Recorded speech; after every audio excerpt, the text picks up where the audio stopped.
بسم اللہ الرحمن الرحیم۔ دو انصاری بچوں کا ابو جہل کو قتل کرنا۔ حضرت عبد الرحمن بن عوف رضی اللہ عنہ بڑے مشہور اور بڑے صحابہ میں ہیں۔ فرماتے ہیں کہ میں بدر کی لڑائی کے میدان میں لڑنے والوں کی صف میں کھڑا تھا۔ میں نے دیکھا کہ میرے دائیں اور بائیں جانب انصار کے دو کم عمر لڑکے ہیں۔ مجھے خیال ہوا کہ میں اگر قوی اور مضبوط لوگوں کے درمیان ہوتا تو اچھا تھا کہ ضرورت کے وقت ایک دوسرے کی مدد کر سکتے۔ میرے دونوں جانب بچے ہیں، یہ کیا مدد کر سکیں گے؟ اتنے میں ان دونوں لڑکوں میں سے ایک نے میرا ہاتھ پکڑ کر کہا، چاچا جان، تم ابو جہل کو پہچانتے ہو؟ میں نے کہا، ہاں پہچانتا ہوں۔ تمہاری کیا غرض ہے؟ اس نے کہا، مجھے یہ معلوم ہوا ہے کہ وہ رسول اللہ صلی اللہ علیہ وسلم کی شان میں گالیاں بکتا ہے۔ اس پاک ذات کی قسم جس کے قبضے میں میری جان ہے، اگر میں اس کو دیکھ لوں تو اس وقت تک اس سے جدا نہ ہوں کہ وہ مر جائے یا میں مر جاؤں۔ مجھے اس کے اس سوال و جواب پر تعجب ہوا۔ اتنے میں دوسرے نے یہی سوال کیا اور جو سوال پہلے نے کہا تھا وہی اس نے بھی کہا۔ اتفاقاً میدان میں ابو جہل دوڑتا ہوا مجھے نظر پڑ گیا۔ میں نے ان دونوں سے کہا کہ تمہارا مطلوب جس کے بارے میں تم مجھ سے سوال کر رہے تھے وہ جا رہا ہے۔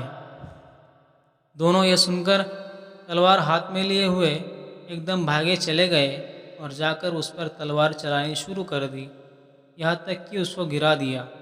فائدہ: یہ دونوں صاحبزادے معاذ بن عمرو بن جموح اور معاذ بن عفرہ ہیں۔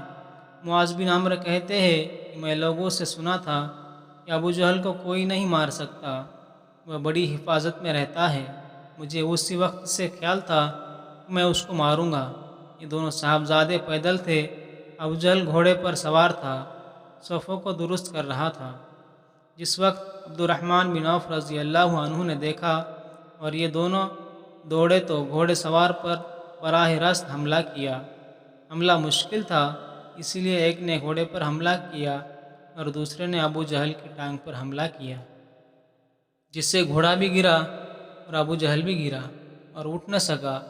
یہ دونوں حضرات اس کو ایسا کر کے چھوڑ آئے کہ اٹھ نہ سکے، وہی پڑا تڑپتا رہے۔ مگر معاذ بن عفرہ ان کے بھائی نے اور ذرا ٹھنڈا کر دیا کہ مبادا اٹھ کر چلا جائے، لیکن بالکل انہوں نے بھی نہ نمٹایا۔ اس کے بعد عبداللہ بن مسعود رضی اللہ عنہ نے بالکل ہی سر جدا کیا۔ معاذ بن عمرو رضی اللہ عنہ کہتے ہیں کہ جس وقت میں اس کی ٹانگ پر حملہ کیا تو اس کا لڑکا اکرمہ ساتھ تھا۔ اس نے میرے مونڈے پر حملہ کیا، جس سے میرا ہاتھ کٹ گیا اور صرف کھال میں لٹکا ہوا رہ گیا۔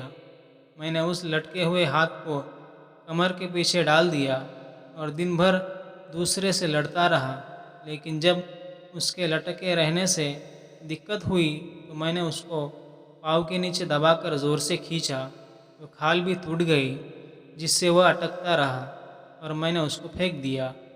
ایسی اور سچے احادیث سننے کے لیے ہمارے چینل کو سبسکرائب کریں اور لائک کریں۔